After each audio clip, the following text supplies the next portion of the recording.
We hear so much about the dunya, so much about the benefits of the different facilities, faculties, comforts of this dunya, that we forget about akhirat. Then our heart lingers towards the dunya. In Arabic, the heart is called qalbun. Ulama say, why is it called qalb? They say, لِأَنَّهُ يَتَقَلَّبُ. It keeps changing. The heart keeps changing its desires.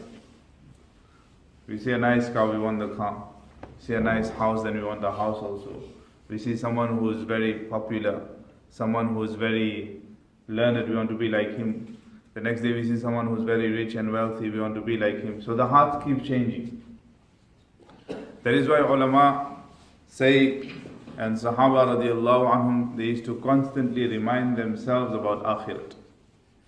Even in the Quran and Ahadith, when you will see different occasions, whenever Allah Ta'ala speaks about the dunya, immediately Allah Ta'ala speaks about the akhirah after that.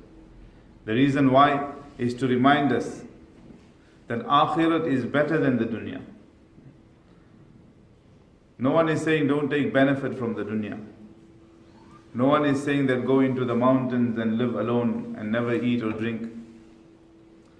But while living in this dunya, be mindful and conscious of akhirat.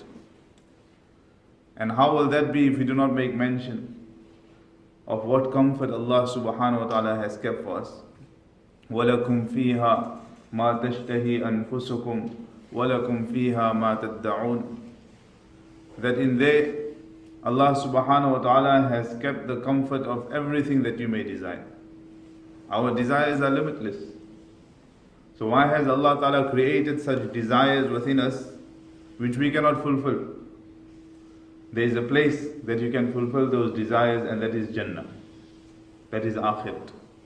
In this world is a testing phase, a testing ground.